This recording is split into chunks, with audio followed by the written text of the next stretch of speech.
and I appreciate the time you're taking to invest in yourself. You're one of a very small percentage of people who would take action for the purpose of improvement, and I commend you for that. In my last article, I stressed the importance of becoming more self-aware in order to improve some aspect of performance. For the athletes, ask yourself the following questions. When am I at my best? What are the variables surrounding that optimal performance? What did I eat? How was my warm-up? What was my self-talk like? When I made a mistake, what strategies did I use to recover? Did that strategy work? When my performance is not going as planned, what is happening?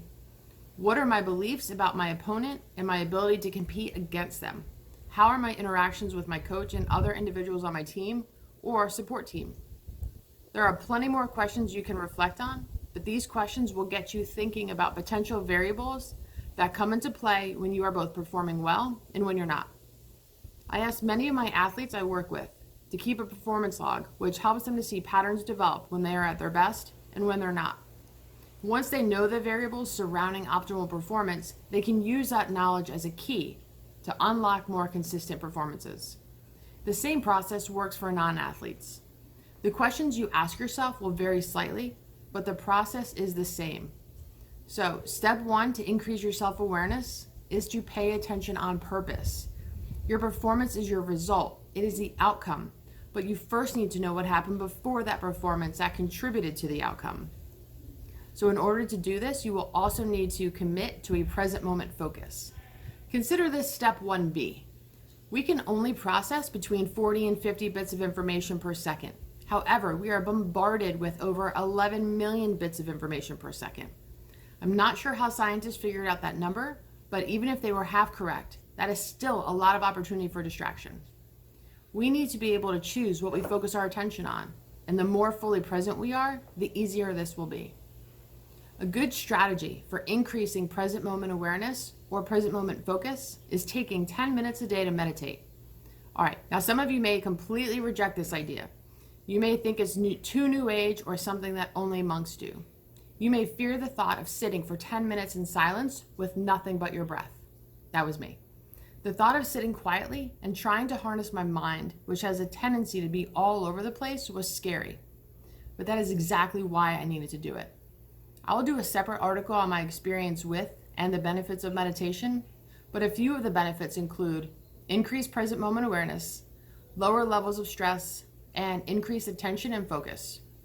Personally, I like the app Calm because they offer guided meditation, a variety of programs, and I find the woman's voice to be pleasant. But there are a lot of options out there, so find one that works for you. A second option to increase self-awareness is to take time for reflection. Similar to keeping a performance log, you can engage in a less formal activity by simply taking a few minutes to reflect on a recent performance. Let's say you just landed a big client and you felt like everything was clicking during that meeting. After the meeting, take a couple minutes and reflect on the process. Did you do anything differently than you normally do? What was your emotional state going into the meeting? Were you more prepared than you typically are? Did you spend more time building rapport? It's the answers to these types of questions that can point out the variables that contributed to that positive performance.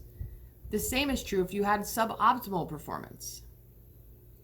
Another option to increase awareness is to solicit feedback from others. Now, most of us don't deliberately seek out feedback from others as it opens us up to information we may not want to hear. Feedback from those we trust, though, can be a valuable source of information that we may not know about ourselves and shed some light on some of our blind spots.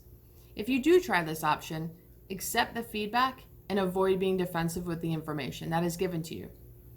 Of course, that's easier said than done, but recognize that if you're asking someone you trust to give you honest feedback, it's just as uncomfortable for them, and they are providing that feedback as a favor to you.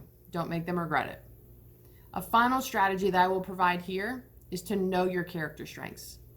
Research has shown that when individuals operate utilizing their top strengths, they are more likely to be engaged and fulfilled in the activity.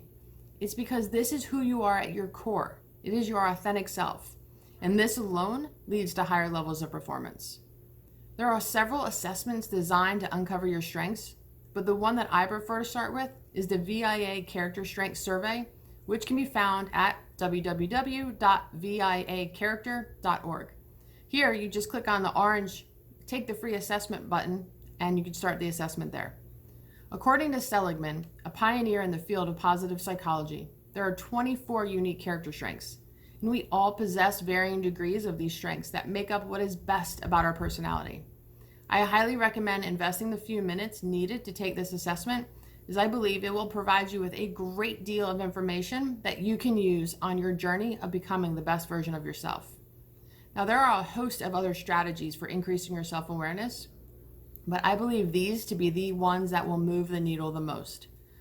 Committing to higher levels of self-awareness is not easy and require you to look at aspects of yourself that you may not prefer to acknowledge.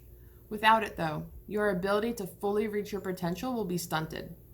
Because I think self-awareness is the absolute key to performance improvement and the absolute best way to increase your present moment focus is to meditate, I challenge you to a 7-day challenge. Most meditation apps have a tracking feature. I know Calm does, and you can download a free 14-day free trial. If you meditate for 7 straight days and you post a screenshot from the app showing that you did in the High Performers Facebook group, I will send you a free bonus training. Are you up for the challenge? I hope you found the value in this information, and I also invite you to share any specific strategies that you use to increase your awareness in the High Performers Facebook group that you have access to. Until next time, have a great day and pay attention on purpose.